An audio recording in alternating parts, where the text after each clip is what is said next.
നമസ്തേ, സ്വാഗതം ബി2 ഓർഗാനിക്സിൻ്റെ പുതിയൊരു വീഡിയോയിലേക്ക്.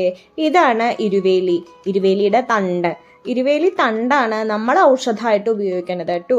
ഇത് നമ്മൾ പനിക്കൂർക്ക, കാടിക്കൂർക്ക, കർപ്പൂരവല്ലി എന്നൊക്കെ പറയുന്ന നമ്മുടെ വീട്ടുമുറ്റത്തൊക്കെ വളരെ സുപരിചിതമായിട്ട് കാണുന്ന ആ ഒരു സസ്യത്തിൻ്റെ കുടുംബത്തിൽ പെട്ടതാണ്. പക്ഷെ അത്ര കണ്ട് കട്ടി ഉണ്ടാവില്ല ഇലയ്ക്ക്, ലേശം നനുത്ത ഇലകളായിരിക്കും എന്ന് മാത്രം. നമ്മൾ ഇതിൻ്റെ തണ്ടാണ് ഉപയോഗിക്കുന്നത്. പ്രധാനമായിട്ട് നമ്മൾ നമ്മുടെ ഹെയർ പാക്കിലും നമ്മുടെ ഹെയർ ഓയിലിലും ആണ് ഉപയോഗിക്കുന്നത്. അതിൻ്റെ ഒരു പ്രത്യേക പാകമുണ്ട് കേട്ടോ. ആ പാകത്തിൽ മാത്രമാണ് അത് ഉപയോഗിക്കുന്നുള്ളൂ. പിന്നെ വേറെയും പല രോഗങ്ങൾക്കും ഇത് ഔഷധമായിട്ട് ഉപയോഗിക്കുന്നുണ്ട്. ഛർദി, വയറിളക്കം, ല്യൂക്കോഡേമ, പനി, അതേപോലെ ദഹനക്കേട്, മൂത്രാശയ രോഗങ്ങൾ, അതൊക്കെ ഉപയോഗിക്കുന്നുണ്ട് അത്രേ. പക്ഷെ നമ്മളിത് ഉപയോഗിക്കുന്നത് നമ്മുടെ ഈ ഹെയർ പാക്കിലും ഹെയർ ഓയിലുമാണ്. നിങ്ങളുടെയും നാലുപുറം നോക്കി നോക്കൂ, ഇരുവേലിയെ കാണാം.